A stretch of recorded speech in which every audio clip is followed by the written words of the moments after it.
Welcome friends to Educate 247. Today we are going to see concept 10 of CAT Concept Express series. So we are running this special CAT Concept Express series which comprises of all the important concepts. Alright, from cons to DILR to your reading comprehension. And today I'm going to cover this reading comprehension part specially. This forms a major chunk of your CAT syllabus, alright, your CAT examination. Almost 24 out of your 100 questions will be on your RCs. 24 into 3 is 72 marks, which makes a hell lot of difference when you're getting a very good B school call.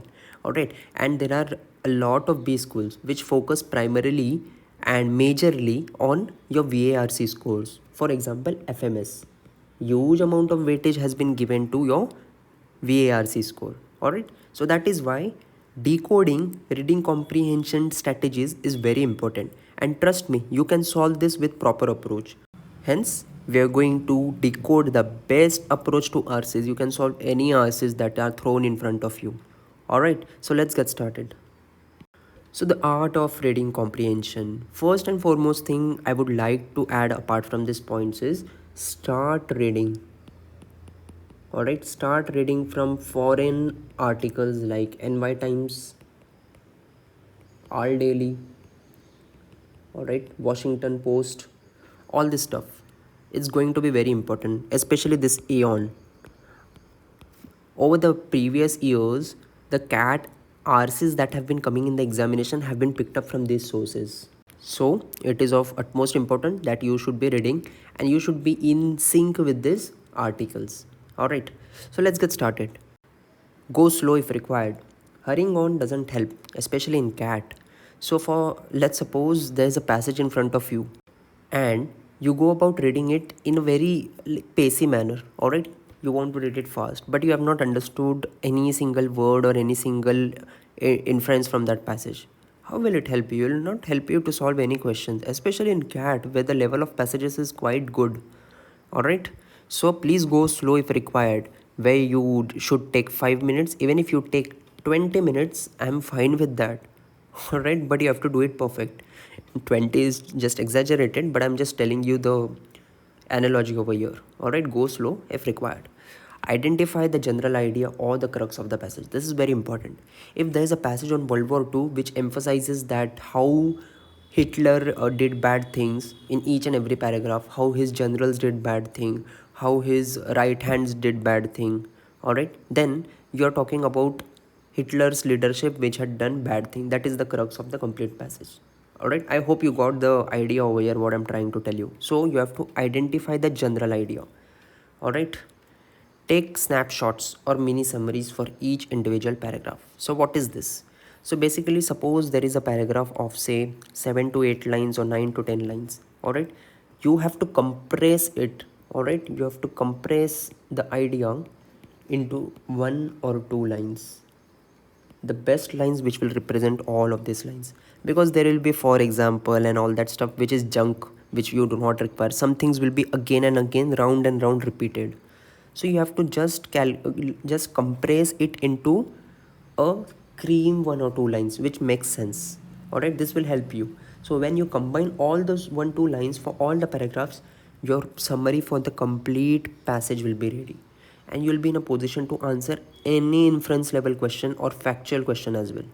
All right, look out for structure words. They indicate a lot than we imagine. All right, one method to decode or dissect a passage, really understanding it well, is the structure words approach. You have to understand where the structure words are placed and then what the structure words signify, and then you'll be able to understand what is the tone of the author as well as what is the crux of the passage. All right, so I'll just take a brief session on what structure words are. Let us now see what are structure words. So structure words are words which signify a emotion, a feeling, right? So one is contrast. So what are contrast structure words? So whenever you come across these structure words, you will understand that the author is trying to contrast some ideas. All right. So however, all right, although, at the same time, this is together a structure word. All right. still,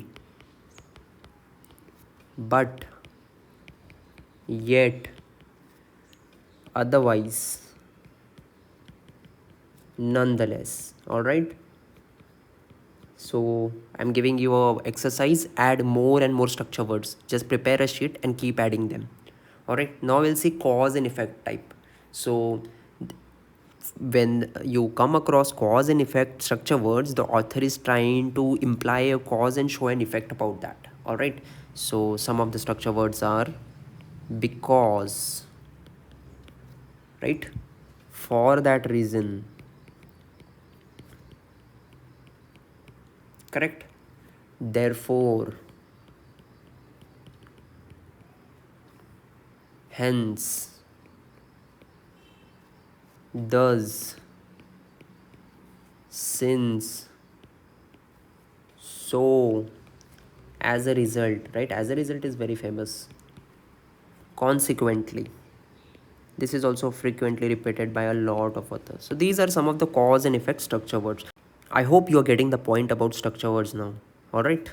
Now we'll see some of the intensifying structure words, right? When the author wants to intensify a specific idea or knowledge that he's trying to give subject. So indeed, right? One of the intensifying structure words. In fact, moreover, correct? So these are some of the types that I could give you as intensifying structure words. Now we'll see illustrative. All right. Illustrative is like he's trying to give you an example or some sort of idea regarding a subject that he has spoken about. So for example, the most common one, right? Such as, for one, for instance. All right. So I hope you have understood what are the four major types of structure words. Even if you know this, keep on adding words as you come across the passages. So that's what I'm telling you. If you do the reading exercise regularly, you'll be in touch with this. Now what we are going to do is we are going to see a reading comprehension set straight away from CAT 2017 slot 2. Right? So let's get started reading it without wasting any time. Typewriters are the epitome of technology that has been comprehensively rendered obsolete by digital age. The ink comes off the ribbon, the way a turn, and second thoughts are disaster. But they are also personal, portable, and above all, private. Type a document and look it away, and more or less, the only way anyone can get it is if you give it to them. That is why the Russians have decided to go back to typewriters in some government offices, and why in US some departments have never abandoned them. Yet, it is not just their resistance to algorithms and secret surveillance that keeps typewriter production lines. Well, one at least in business, the last British one closed a year ago.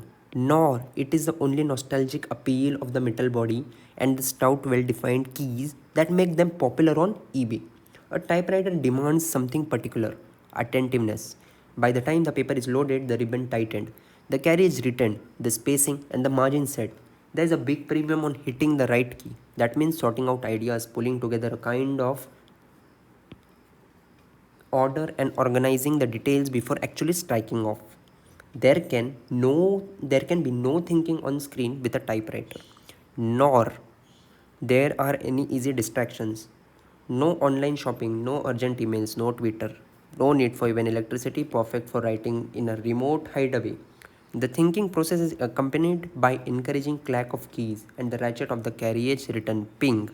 So you saw I read it almost within 2 minutes, right? And I did not go as fast also. But what I did was I tried to take an idea about what this passage is talking about, and I also marked all the structure words. If you can see on the screen, I've marked all the structure words. So you see the use of structure words is so easy, but that is why, yet, nor, at least, what all of them means is that typewriter is not only used because it is easy to use and all that stuff, because secret officers use them, government officers, because they want to hide the secrets and not want to share it with any other governments, but because it does not distract you. Today's computers can distract you to buy something online, to go on Twitter, on Instagram and all that stuff. Typewriter doesn't allow you that.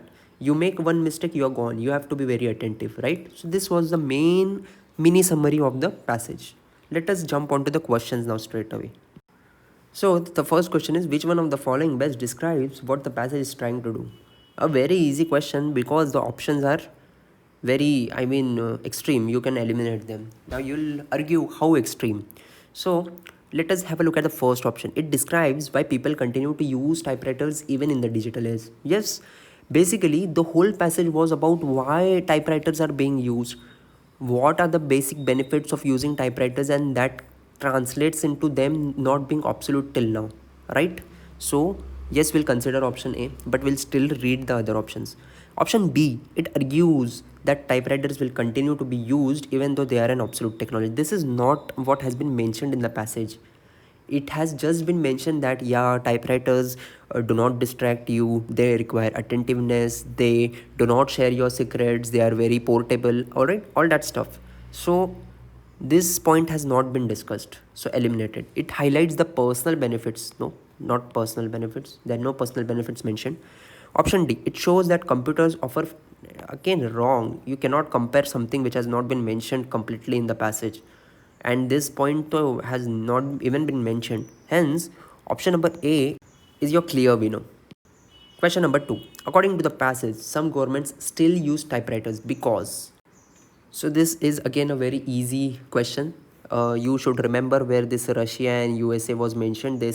They told us that governments are still using it because they can control who can view the document, right? They don't want to share it with their enemies and their rivals and their other countries, right? Hence option number D should be the correct choice. Other options are anyway wrong, but we'll still check them. They do not want to abandon old, this is wrong. They want to ensure that the typewriter, this is also wrong. This is not even in the passage. Option C, they like the nostalgic appeal. Why will government like the nostalgic appeal? This is also wrong. So first three options were so junk and trash that even if you would have not remembered this thing, you would have marked option number D as the correct choice. Question number 3. The writer praises typewriters for all of the following reasons except. Please be careful about this word except. Alright. So let us see the options. Unlike computers, they can be used only for typing. So this is correct. This actually has been mentioned by the author. You cannot revise what you have typed on a typewriter. Yes. That is why you require attentiveness. It has been mentioned specifically in the passage. Typewriters are noisier than computers. Even this has been mentioned in the passage in the last few lines, right? So this is there. So basically option D should be the correct answer, but we'll still check it. Typewriters are messier to use than computers. This has not been mentioned about mess. What mess? There's no mess mentioned, right? Only they were mentioning something about clacking and putting it together when you type a line and all that stuff. But messier, this was not mentioned in this context. Hence, option number D is the correct choice. So that's it, guys. You saw how easily we solved CAT 2017 Reading Comprehension set. We are soon launching a CAT mentorship program for all the aspirants who are appearing for CAT 2020. Trust me, it is the best program that will set you high in achieving your B school targets that you have set up for this year. And we're going to be there right from your preparation, basic preparation till you make it to that B school, right? We're going to be there with you. So keep subscribed to our channel. If you have already not subscribed, subscribe to it, like and share it amongst your friends. Thank you and happy learning.